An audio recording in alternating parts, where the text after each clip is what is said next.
Halo guys, welcome back again to Sunstop 11. Assalamualaikum, gimana kabar kalian abang-abangku? Semoga sehat selalu, semoga rezekinya semakin lancar dan main top 11-nya semakin GG. I love the chase and the hunt, and I set the pace when I'm running. I always take what I want and I always give it 100. Don't need a bank, no I'm funded. Play the game like it's nothing. I'm always thankful for something. Don't take for granted, stay humble. Now wait.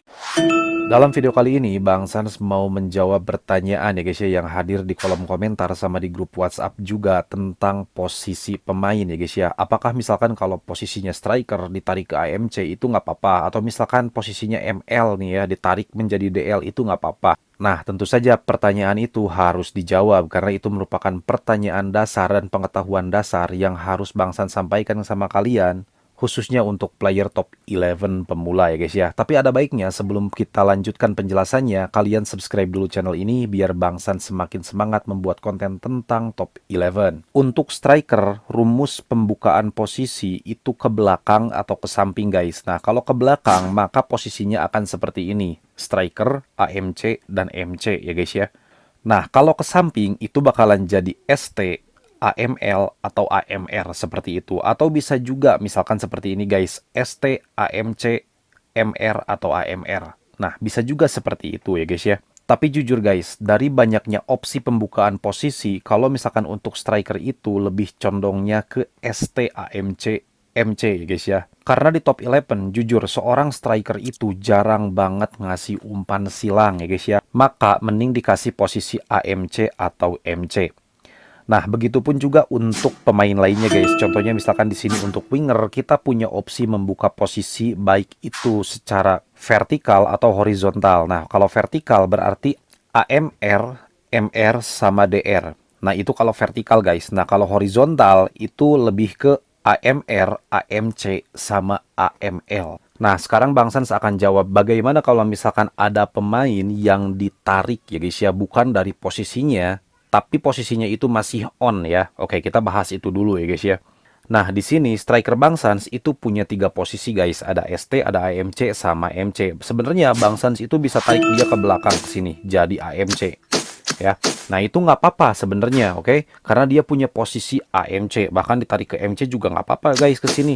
Oke, karena dia posisinya MC ya guys ya.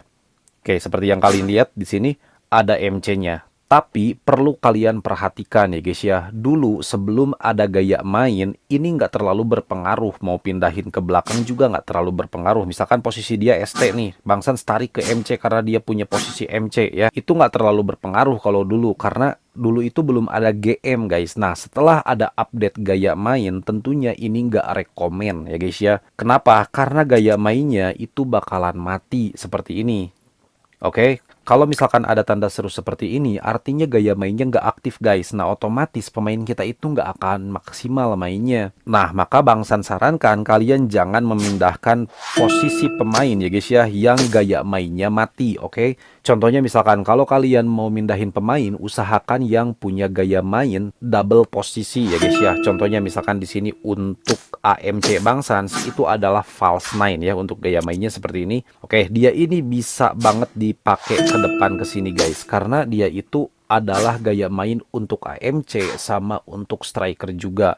Lalu di sini ada juga penyerang sayap ya guys ya. Nah, bisa kalian perhatikan untuk gaya mainnya ini aktif di posisi AML AMR sama MR sama ML. Artinya di sayap tengah sama di sayap depan ya guys ya. Oke, sekarang Bang Sans akan pindahkan dia ke depan ke sini. Nah, itu gaya mainnya tetap aktif, tapi Bang Sans nggak sarankan posisi ML seperti ini ditarik ke tengah seperti ini guys ya. Kalian lihat sendiri di sini dia langsung tanda seru merah ya. Gaya mainnya juga bakalan langsung mati di sini. Jadi nggak aktif sama sekali. Otomatis ke performa pemainnya itu bakalan jelek ya. Lalu gimana Bang kalau misalkan kita kepepet nih ketika di tengah pertandingan striker kita itu misalkan di tackle terus dia cedera ya. Terus kita nggak punya gantinya nih, tapi kita punya cadangan yang OVR-nya itu bagus, tapi cadangannya itu posisinya di MC. Nah, kalian masukkan saja, itu nggak apa-apa guys ya, karena itu di luar rencana kita ya guys ya. Jadi gini guys, Bang Sans pernah melakukan uji coba ya sama tim Bang Sans yang dummy. Bang Sans coba-coba masukin penjaga gawang nih ya. Penjaga gawangnya Bang Sans majuin ke depan, tukeran sama strikernya seperti ini. Nah, cuman sayangnya nggak Bang Sans record ya waktu itu, jadi kalau nggak salah ada winger melakukan serangan ke depan, terus dia nembak ya guys ya. Lalu rebound dari penjaga gawang, lalu sama kipernya itu di heading dan masuk guys. Bayangin aja ya. Kita lihat di sini untuk seorang penjaga gawang, dia itu nggak punya atribut heading sama sekali. Tapi kok bisa ngegolin ya, seperti itu. Nah intinya, jadi kalau misalkan kalian kepepet nggak punya pemain lagi untuk mengganti posisi dengan sesuai GM-nya, maka nggak apa-apa, kalian ganti aja. Contohnya misalkan striker ya, di sini striker Bang Sans cedera nih, terus Bang Sans punya pemain sayap OVR-nya bagus, Bang Sans tarik aja ke sini, itu nggak apa-apa ya guys ya. Meskipun mainnya tetap nggak akan semaksimal striker pada posisinya, oke? Nah, terus kalau misalkan kejadiannya seperti ini guys, kalian itu strikernya misalkan atau pemain manapun itu misalkan cedera ketika bermain ya. Terus kalian itu nggak punya cadangan sama sekali yang OVR-nya bagus. Nah, contoh misalkan di sini Bang Sans si Michael Sinik ini misalkan dia cedera ya di tengah pertandingan. Nah, Bang Sans itu nggak punya pemain yang OVR-nya misalkan di atas 80 atau 100 buat ganti dia. Saran Bang Sans, jangan diganti ya guys ya. Jadi biarkan dia itu main meskipun posisinya cedera. Kenapa? Karena kalau misalkan OVR-nya bagus, dia itu masih tetap bisa main. Meskipun persentase umpan akurasinya itu bakalan berkurang ya guys ya. Contohnya misalkan ketika ngumpan itu banyak kena ke musuh atau misalkan nggak tepat ya. Tapi nggak mungkin selalu nggak tepat guys ya. Jadi akurasinya bakalan tetap ada ya. Cuman menurun ya guys ya. Contoh misalkan dari akurasinya itu 80% nih tepat ngumpan ke pemain lain. Nah, ketika cedera dia itu bakalan menurun ya guys ya. Akurasi umpannya atau misalkan speednya itu bakalan menurun.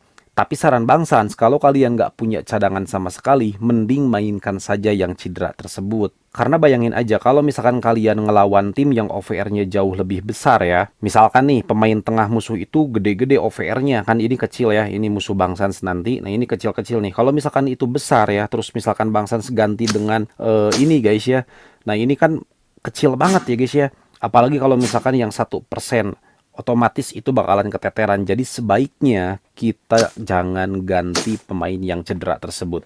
Oke, Bang Sans juga mau sedikit cerita pengalaman Bang Sans sekitar tahun 2023 ya guys ya. Jadi dulu itu sempat Bang Sans merasakan gelandang jangkar ya untuk DMC itu diposisikan di DC, mainnya GG banget ya guys ya. Slidingnya selalu tepat, terus berasa mainnya itu lebih GG ya, tapi itu tahun 2023. Nah sekarang Bang Sans nggak tahu ya, karena nggak nyoba, karena untuk gaya main back pun sekarang udah lengkap ya. Jadi Bang Sans jarang make atau jarang nyoba sama sekali ya. Oleh karena itu Bang Sans sarankan sama kalian untuk beli pemain yang punya gaya main ya guys ya. Kalaupun nggak ada gaya main ya, kalian tinggal cari gaya main gratis guys. Bisa dari event atau misalkan dari daily streak ya, di websitenya Top 11 itu ada. Kalian bisa dapat ya, cuman waktunya mungkin agak lama.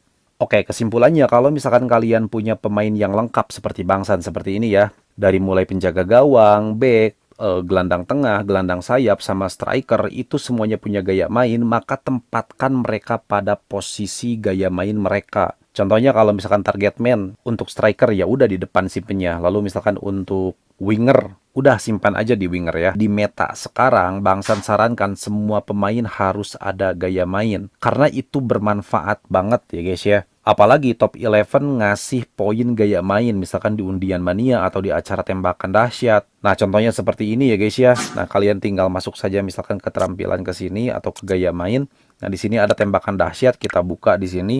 Nah, poin gaya main ini bakalan ngebantu banget sama kita ya. Karena di sini kita bisa memperkuat gaya mainnya dengan 700 poin. Oke, lihat di sini semua pemain bisa Bang Sans perkuat, dan ini beneran berpengaruh banget loh guys ya. Kalau misalkan gaya mainnya diperkuat, nanti itu bakalan bersayap ya guys ya gaya mainnya, dan itu yang Bang Sans rasakan, responsivitas atau awareness dari pemain itu bener-bener meningkat ya. Nah, jadi seperti itu guys ya. Mudah-mudahan penjelasan dasar ini bisa memberikan kalian sedikit pengetahuan dasar banget tentang top 11, karena jujur video ini Bang Sans buat untuk abang yang bertanya di kolom komentar sama di grup juga yang bertanya tentang masalah posisi pemain, apakah berpengaruh terhadap performanya karena gaya mainnya misalkan mati seperti itu. Tentu saja berpengaruh ya.